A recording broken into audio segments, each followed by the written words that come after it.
My mother-in-law has been dropping hints about moving in with us for months, and my husband thinks it's inevitable. What started as uncomfortable jokes about setting up a tent in our backyard has turned into my worst nightmare becoming reality. And the most terrifying part? My husband seems to think this was always the plan. My name is Caroline, I'm 29 years old, and I'm about to tell you how one casual comment in our car last week made me realize that my marriage might not survive what's coming next.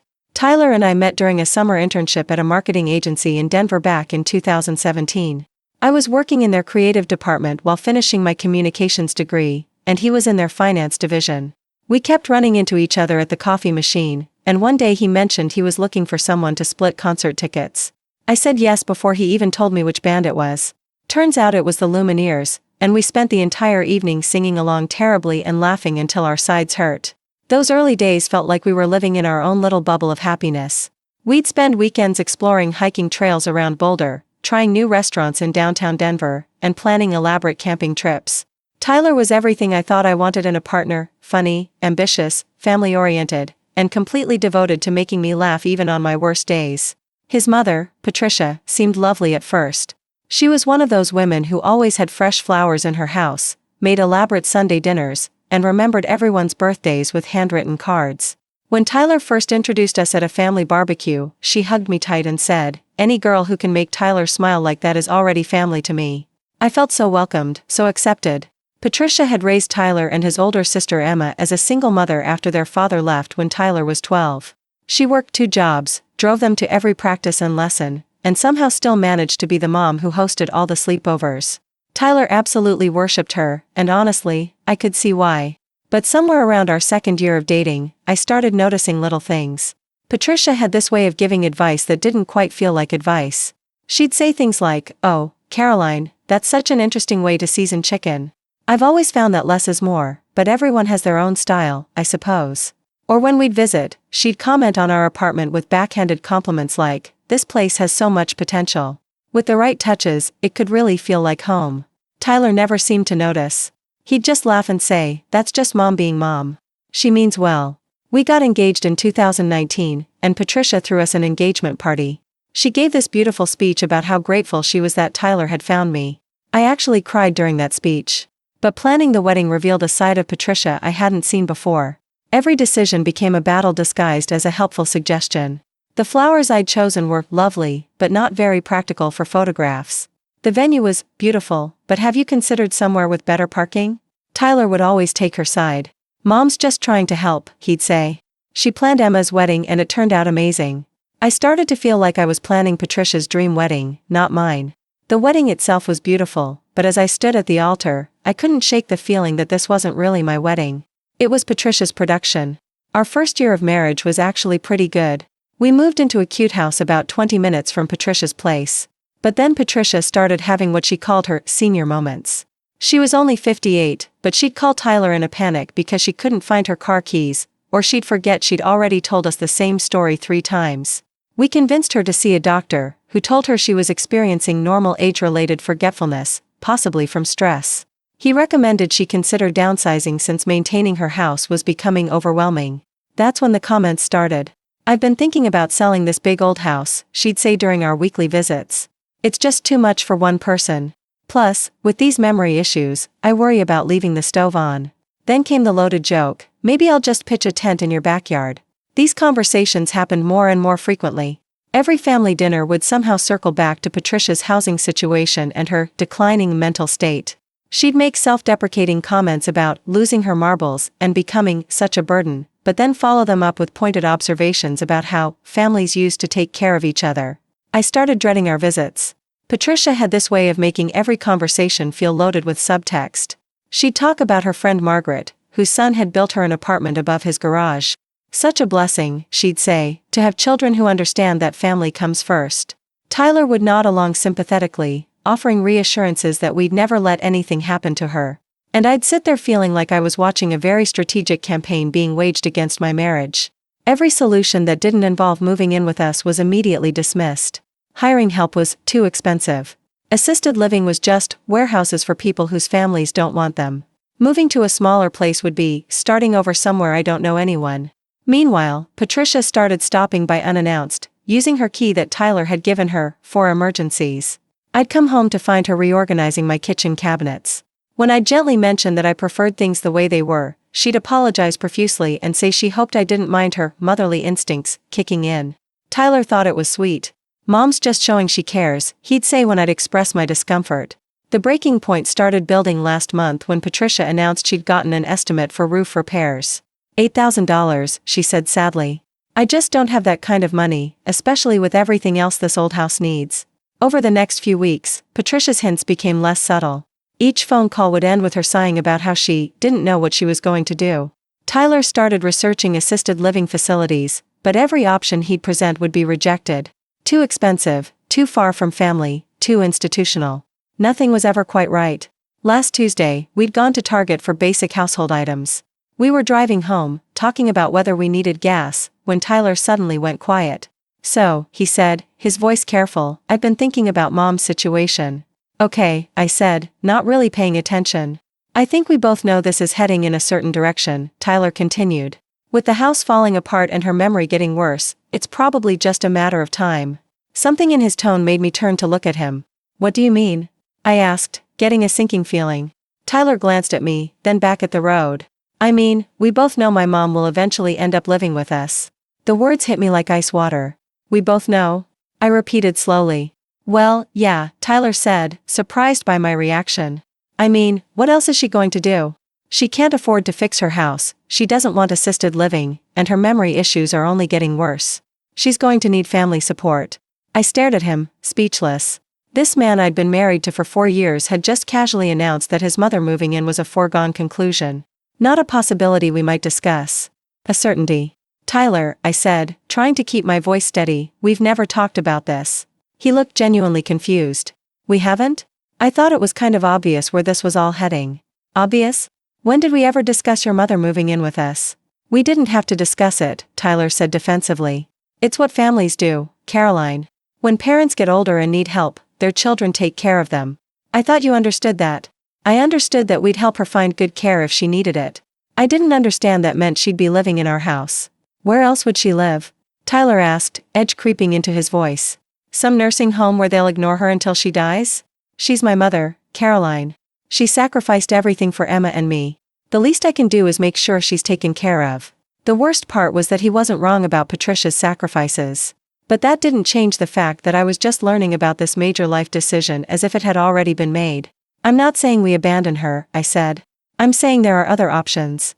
We could help her find a nice assisted living place, or hire someone to help her at home."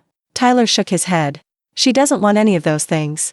And honestly, Caroline, I'm surprised you're pushing back on this. Family comes first. I thought you understood that about me." There it was, the implication that if I didn't agree, I somehow didn't value family. "This is a huge decision, Tyler," I said. "This affects both of us. Don't you think we should have discussed this together?" "I didn't decide anything," he said quietly. "I'm just being realistic about the situation. But what about what I need? What about our life together? What about the fact that your mother and I don't always get along perfectly?" Tyler turned to look at me. "What do you mean, you don't get along?" How could he not see it?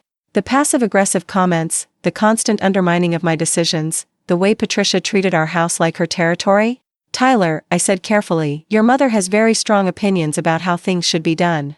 Sometimes I feel like she doesn't respect my role in your life, or in our home." Tyler's face darkened. "That's not fair, Caroline. Mom loves you.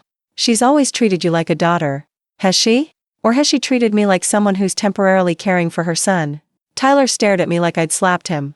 "I can't believe you just said that. My mother has been nothing but welcoming to you. And this is how you talk about her." I wanted to explain about feeling like a guest at my own engagement party, about the wedding that felt more like Patricia's event than mine. But looking at Tyler's face, I realized he genuinely couldn't see any of it. We went inside in silence, went through our nighttime routine barely speaking. I lay in bed that night staring at the ceiling, realizing that something fundamental had shifted in our marriage. It wasn't just about Patricia moving in, it was about Tyler making assumptions about our future without including me. Over the next few weeks, Tyler started researching contractors and looking up costs for additions, even though we'd never agreed that was the direction we were going. He'd leave printouts of floor plans on the counter, trying to normalize the idea through constant exposure. Meanwhile, Patricia's visits became even more frequent. She'd show up with coffee and pastries in the morning, arrive with groceries in the afternoon, call in the evening to check on us. It felt like a siege, a very polite siege designed to make her presence so constant that living with us would feel natural. The final conversation happened 3 weeks later when Tyler invited his mother over to discuss her options. Patricia arrived wearing her special occasion dress, carrying flowers from her garden. During dinner, Tyler cleared his throat. "Mom, Caroline and I have been talking about your situation." I shot him a look because we definitely had not been talking about it together. "We want you to know that we're here for you," he continued. "Family takes care of family." Patricia reached over and squeezed Tyler's hand. "Oh, sweetheart, you don't know how much that means to me." "Actually," Patricia said, setting down her fork, "I have some news. I got another estimate on the roof today. There's structural damage. We're looking at close to $15,000. "That's a lot of money," Tyler said. "It's more than I have," Patricia said sadly. "I think it's time to face reality. I need to sell." "Where will you go?"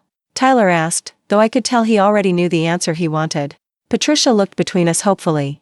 "Well, I was hoping, maybe I could stay here for a while? Just until I figure out something more permanent." Tyler immediately jumped in. "Of course you can stay here, Mom. For as long as you need. This is your home too." I felt punched in the stomach. He'd just told his mother that our house was her home, without even glancing my way. "Are you sure?" Patricia asked, eyes welling up. "I don't want to intrude." Finally, they both looked at me. I could feel the weight of their expectations, the pressure to be the understanding daughter-in-law. If I objected, I'd be heartless. If I agreed, I'd be giving up any say in what happened in my own home. Of course, I heard myself saying, "Your family." Patricia's face lit up with relief. "Oh, Caroline, thank you so much. I promise I won't be any trouble." But as I looked at Patricia's triumphant smile, I realized I'd just been played by a master. The roof situation, the timing of this dinner, the tearful gratitude, it was all carefully orchestrated. "When are you thinking you'd move in?" Tyler asked. "Well," Patricia said, "the realtor thinks I should list the house as soon as possible. I could probably be out by the end of next month." 6 weeks. In 6 weeks, Patricia would be living in our house permanently. That night, Tyler was more affectionate than he'd been in weeks, thanking me for being so understanding. He talked about making the guest room comfortable for her, maybe getting a small TV for her space. "She won't be there forever," he said. "Just until she gets back on her feet." I nodded and smiled, but inside I was screaming. Because I knew Patricia would never voluntarily leave. Why would she? She'd have her son available whenever she wanted, and she'd have successfully positioned herself as the selfless mother graciously accepting help. The next morning, Patricia called with ideas about storage solutions and questions about our daily routines so she could fit in seamlessly. She wanted to know what time we got up, when we had breakfast, what our weekend schedules looked like. "I want to make sure I'm not disrupting your normal life," she said sweetly. But asking about every detail so she could insert herself wasn't avoiding disruption, it was planning invasion. Over the next few weeks, Patricia's excitement was palpable. But somehow, her downsizing still involved bringing most of her furniture, her china collection, her sewing machine, and boxes of keepsakes. "I hope you don't mind," she said during one visit, "but I'd like to bring my dining room set. It belonged to my grandmother, and it's much nicer than what you have now." I looked at Tyler, waiting for him to point out that we already had a dining set we loved. But he just nodded and said we'd figure out how to make it work. 2 weeks before Patricia's move-in date, I came home to find her reorganizing my spice cabinet. "Oh, Caroline," she said brightly. "Tyler gave me the key so I could start bringing things over, and I noticed your spices were disorganized. I thought I'd help out." I stared at my perfectly organized spice cabinet, now rearranged according to Patricia's preferences. "I was also thinking," Patricia continued, "we should go grocery shopping together so I can learn your preferences. I want to contribute to household expenses, and I have wonderful recipes to share." Tyler came home and his face lit up seeing his mother in our kitchen. "Mom, did you bring more boxes?" "Just a few," Patricia said. And I was helping Caroline organize the spices. "Much more efficient now." Tyler looked at the cabinet and nodded approvingly. "That looks great, Mom." That night, I reorganized my spices back to my original system, but felt ridiculous doing it. What kind of person gets upset about spice organization? But it wasn't about the spices, it was about Patricia feeling comfortable making changes to my home without asking. Patricia moved in on a Saturday in April. By evening, our guest room had been transformed into Patricia's bedroom, complete with her antique vanity and dozens of framed photos of Tyler. The living room now featured her china cabinet where our bookshelf used to be. Our dining table had been moved to the basement, replaced by Patricia's mahogany set. "Doesn't it look wonderful?" Patricia asked, surveying the changes. "I think my furniture fits perfectly. It's like it was meant to be." That first night, Patricia cooked dinner using her recipes and methods. She'd brought her own cookware and rearranged the kitchen to her preferences. "I hope you don't mind the changes," she said as we sat at her table using her china. "I just think efficiency is so important. You'll get used to the new system in no time." The first few weeks were easier than expected. Patricia was clearly trying to be the perfect house guest. But gradually, things began to shift. Patricia started staying up later, joining our evening TV shows and offering commentary on everything. She began inserting herself into our weekend plans, looking hopeful when she heard about our activities until Tyler invariably invited her along. Most significantly, she started offering advice about everything. My cooking: "Caroline, honey, you might want to try browning the meat first." My housekeeping: "I noticed the bathroom could use a good scrubbing. I have a special technique." My appearance: "That color is lovely, but have you considered a more flattering style?" Each comment was delivered with love, always prefaced with, "I hope you don't mind me saying." But the cumulative effect was that I felt like nothing I did was quite right. Tyler didn't see it. To him, his mother was just being helpful, sharing wisdom with a younger woman. When I tried to express frustration, he'd say, "She's just trying to help, Caroline. She knows what she's talking about." The breaking point came 2 months after Patricia moved in. I'd planned Tyler's 31st birthday party, spent weeks coordinating everything. The morning of the party, Patricia announced she'd made Tyler's favorite cake, an elaborate 3-layer chocolate cake. "I thought it would be such a nice surprise," she said, carrying this professional-looking masterpiece into my kitchen where I was preparing appetizers. "Tyler always says no one makes this cake like his mother." I stared at her cake, then at the simple sheet cake I'd bought from the bakery. Mine looked pathetic in comparison. "Oh, I hope you don't mind," Patricia said. "I know you got a cake too, but this one should really be eaten fresh." Tyler walked in and immediately spotted his mother's cake. His face lit up like he was 7 years old again. "Mom, you made my birthday cake. I can't believe you remembered." "Of course I remembered, sweetheart," Patricia beamed. "I've been making this for 24 years. I wasn't about to stop now." During the party, Patricia was the perfect hostess. She mingled with guests, shared childhood stories about Tyler, and made sure everyone was fed. Everyone complimented her cake while my store-bought one sat untouched. I felt like a supporting player at my own husband's birthday party. Patricia was the star, the devoted mother who knew exactly how Tyler liked everything. After everyone left, Tyler thanked me for the great party. "Mom was so happy to be included," he said. "I think having her here is really good for her." As I wrapped up the leftover cake no one had touched, I realized this was my life now. Every celebration would include Patricia, and more often than not, she'd be the one who knew the right way to do things. Later, Tyler mentioned his mother had offered to help plan our anniversary dinner.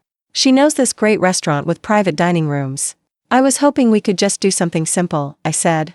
"That Italian place from our first anniversary?" Tyler looked disappointed. "But Mom's so excited to help. She's really good at planning special occasions." "Everything went perfectly because your mother took over," I said, sharper than intended. Tyler stopped brushing his teeth. "What do you mean, took over?" "She made the cake, played hostess, was the center of attention all evening," I said. "I planned the party, but it felt like her event." "Caroline," Tyler said slowly, "are you jealous of my mother?" "I'm not jealous. I'm frustrated.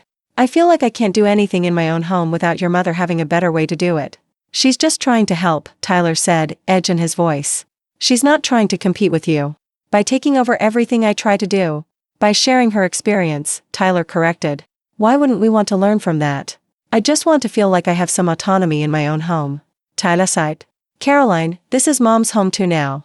She's not a guest, she's family living here permanently. She should feel comfortable contributing." There it was, permanently. Tyler had confirmed my worst fear. What if I'm not comfortable with some of her contributions? "Then we'll talk about it," Tyler said. "All 3 of us, like adults." But I was beginning to understand that compromises meant I would adjust to accommodate Patricia, not the other way around. 6 months after Patricia moved in, I realized I'd stopped inviting friends over, stopped cooking elaborate meals, stopped planning weekend activities. Slowly, I was becoming a guest in my own life. The moment I realized how bad things had gotten came during a call with my sister. She was describing a dinner party she'd hosted when I felt overwhelming envy. "That sounds amazing," I said wistfully. "You should try the salmon recipe," she said. "I'll text it to you." "Oh, I don't know," I said automatically. "Patricia has specific ideas about how fish should be prepared." There was a pause. "Patricia? Your mother-in-law?" "Yeah, she's been teaching me cooking techniques," I tried to sound positive. "Caroline," my sister said carefully, "are you okay? You sound different lately." I wanted to tell her everything, how my mother-in-law had taken over my home life, how my husband couldn't see anything wrong, how I was losing myself. But how could I explain without sounding petty? I'm fine, Elite. Just adjusting. After hanging up, I sat in my car and cried. I cried for the woman I used to be, who made decisions about her own home. I cried for the marriage I used to have, where Tyler and I were partners instead of a hierarchy where his mother's opinions mattered more than mine. That night, I tried one more time to talk to Tyler. I waited until Patricia had gone to bed. Tyler, I said quietly, I'm not happy. He looked up from his laptop, concerned. What's wrong? This isn't working for me, I said. Having your mother live here permanently. I feel like I'm disappearing in my own home. Tyler's expression hardened. Caroline, we've been through this. Mom needs our help. But what about what I need? I asked. What about our marriage? Our marriage is fine, Tyler said firmly. This is just an adjustment period. You'll get used to it. What if I don't want to get used to it? I asked quietly. Tyler stared at me for a long moment. What are you saying? I took a deep breath. I'm saying that if your mother is staying permanently, then maybe I need to think about whether I'm staying permanently. The words hung in the air between us. Tyler's face went pale. You'd leave me over this? He asked, voice barely a whisper. I'd leave because you made a unilateral decision about our life together, I said. Because you can't see how your mother's presence affects me. Because you've made it clear that her comfort matters more than mine. That's not true, Tyler said, but his voice lacked conviction. Isn't it? I asked. When was the last time you took my side in a disagreement with your mother? When was the last time you told her no about anything? Tyler was quiet for a long time. Finally, he said, she's my mother, Caroline. I can't just abandon her. I'm not asking you to abandon her, I said. I'm asking you to choose your wife. I'm asking you to put our marriage first. I do put our marriage first, Tyler protested. Do you? I asked. Because from where I'm sitting, it feels like I'm married to both of you, and I'm definitely the junior partner. Tyler closed his laptop and looked at me seriously. What do you want me to do, Caroline? Kick my mother out? Tell her she can't live here anymore? I want you to acknowledge that this decision affects both of us, I said. I want you to see that your mother isn't just a helpless elderly woman, she's someone who's systematically taken over our home and our life together. I want you to understand that I can't live like this forever. Tyler was quiet for a long time. Then he said, maybe we should go to counseling. It wasn't the response I'd hoped for, but it was something. Okay, I said. But Tyler, I need you to know that I'm serious. If things don't change, I won't stay in a marriage where I feel like a guest in my own home. The next morning, Patricia was in the kitchen making her usual elaborate breakfast when Tyler and I came downstairs. She chatted cheerfully about her plans for the day, completely oblivious to the tension between Tyler and me. As I watched her moving confidently around my kitchen, using her own coffee maker and her own dishes, I realized that regardless of what Tyler and I decided in counseling, Patricia had already won. She was living in our home, she'd rearranged our life to suit her preferences, and she had no intention of leaving. The question now was whether Tyler would choose to see that, or whether he'd continue to believe that family loyalty meant never setting boundaries with his mother. And honestly, as I sat there eating Patricia's perfectly prepared eggs Benedict off her grandmother's china while she regaled us with stories about her bridge club, I wasn't sure which answer I was more afraid of. Because if Tyler chose his mother, I'd lose my marriage. But if he chose me, would he ever forgive me for making him choose? And would Patricia make our lives so miserable that we'd both end up regretting it? All I knew for certain was that something had to change. Because I couldn't keep living as a supporting character in my own life, watching my mother-in-law play the starring role in my marriage. The inevitability that Tyler had been so sure about? It wasn't his mother moving in with us. It was the choice I was going to have to make about whether I could live with the consequences of that decision. And right now, sitting in my kitchen that no longer felt like mine, listening to my mother-in-law plan our day while my husband smiled and nodded along, I honestly wasn't sure what that choice was going to be.